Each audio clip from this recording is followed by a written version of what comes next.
친여 오용단체가 고발한 코바나 컨텐츠 사건의 일부가 어제 혐의 없음으로 처분이 되었습니다. 물론 당연한 결론입니다. 시효가 임박한 부분만 처리하고 사건을 남긴 것은 그러나 민주당과 권력자의 눈치를 보기 때문이 아닌가 생각을 합니다. 검찰이 과연 국민을 위해서 일하는 것인지 아니면 권력자를 위해서 일하는 것인지 이번 사건의 처리 과정에서도 명백하게 나타나고 있다고 볼 수밖에 없습니다. 코바나 컨텐츠는 지난해 9월 한 친여 어용단체가 고발해서 무려 1년 3개월간 반부패 수사 2부를 총동원하여 수사한 사건입니다. 조국 수사에 대한 여권의 보복 차원에서 윤석열 검찰총장을 쫓아내기 위해서 만들어진 사건인 것입니다. 피해자도 이의 제기도 없었던 사건을 친여 어용단체를 동원해서 억지로 사건을 만들고 당시 검찰총장의 부인, 현재 제1야당 국민의힘의 대통령 후보인 윤석열 후보의 배우자를 없는 죄라도 뒤집어 씌워서 대선 전략으로 활용하고 윤석열 후보자를 낙마시키기 위해서 민주당이 선거 전략 차원에서 이 사건을 이용하고 있으며 검찰은 그 권력자들의 힘에 굴복해서 이러한 내용으로 사건을 처리한 것으로 볼 수밖에 없습니다. 지난해 검찰은 코바나 컨텐츠 후원 기업에 대해서 압수수색 영장을 청구했다가 무더기로 기각이 됐습니다.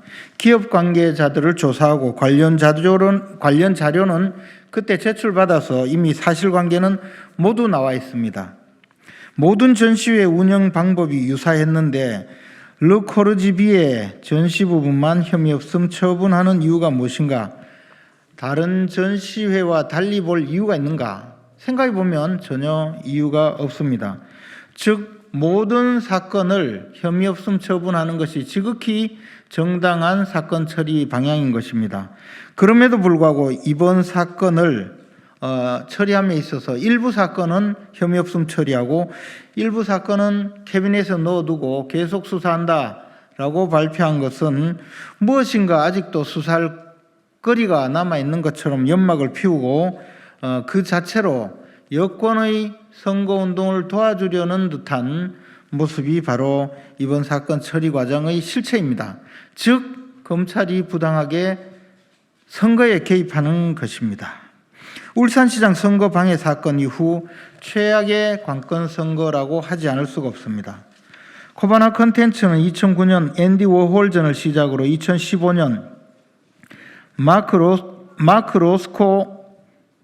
로스코전, 2016년 코르비지에전, 2018년 자코메티전 등 윤석열 후보가 검찰 직위에 어떤 직위에 있었는지 또는 검찰의 한직으로 밀려나 있었는지를 가리지 않고 세계적인 전시회를 유치해서 꾸준히 주최 주관했고 지금까지 수백만 명의 관람자들이 관람을 해온 전시회를 개최했습니다.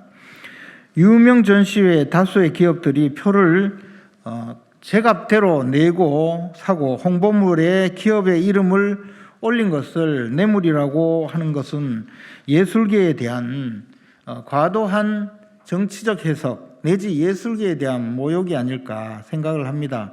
기업들은 매년 꾸준히 사회공헌 활동의 일환으로 이런 전시회 표를 구매해서 예술적으로 소외된 분들에게 나눠줘 왔던 것입니다. 이것을 범죄로 규정하고 없는 죄라도 뒤집어 씌워서 어떻게든 선거에 활용하려는 것이 현 집권 세력의 민낯이라고 할 것입니다. 또한 그러한 현 집권 세력의 선거운동에 함께 복무하려는 현 검찰 수뇌부와 수사팀은 마찬가지로 선거 개입이라고 하지 않을 수가 없습니다. 민주당은 적반하장격으로 자신들이 만들어낸 사건이 일부 혐의 없음 처분되자 벌떼처럼 나서서 공격을 하고 있습니다. 민주당 스스로 의혹을 제기하고 또 정권이 장악한 검찰에 수사를 시키고 그동안 언론에 거짓 내용을 흘리는 지겨운 패턴을 반복해 오고 있습니다. 이러한 패턴은 얼마 전 수사 처리가 되고 또 코바나 컨텐츠 사건처럼 윤석열 후보자의 배우자에 대해서는 계속 수사하겠다고 발표한 이른바 도이치모터스 주가 조작 사건과 동일한 패턴으로 나타나고 있습니다. 검찰이 이번 사건을 처리하는 과정은 다시 말씀드리지만 권력자의 압력에 굴복해서 오로지 권력자의 편을 들어주는 부당한 수사에 더하지 않습니다. 이러한 압력이 실제로 있었다면 이것은 명백히 직권남용 행위라고 할 것입니다. 여당의 국회의원들이 검찰을 찾아가서 수사를 더하라라고 압박하는 것 자체가 직권남용 행위라고 하지 않을 수가 없는 것입니다. 그리고 지금까지 코바나 컨텐츠 사건을 두고 수많은 여권 인사들이 언론과 또는 기타 여러 가지 수단을 동원해서 윤석열 후보자의 배우자를 마치 곧바로 구속이라도 될 듯이 허위사실을 퍼뜨리고 선거에 활용해 왔습니다. 다시 말씀드리지만 공직선거법상의 후보자 비방죄는 3년 이하의 징역 또는 500만 원 이하의 벌금에 처하고 있습니다. 이 사건과 같이 형사 사건을 두고 후보자의 배우자를 비방하는 이런 방식으로 선거에 활용하는 경우는 마찬가지로 후보자 비방죄를 구성하게 됩니다. 우리 선대위에서는 이러한 그동안의 여권 인사들의 발언과 여권 인사들의 선거 활용 행위를 면밀히 분석해서 그중에 악질적인 인사들의 발언과 선거 개입 행위에 대해서는 그 경중을 가려서 반드시 형사 처벌을 할 수 있도록 형사 고발을 할 것이고, 그러한 경우에 특히 이 정치권에서 완전히 축출하는 그런 조치를 할 것임을 다시 한번 천명합니다. 코바나 컨텐츠 사건을 활용해서 윤석열 후보자의 낙선을 유도하려는 이러한 여권의 시도는 절대로 용납하지 않을 것입니다. 그리고 검찰은 곧바로 이 사건에 대해서 모든 수사 과정을 다시 한번 검토해서 종결 처분해서 이 사건을 깨끗이 끝내주시기 바랍니다.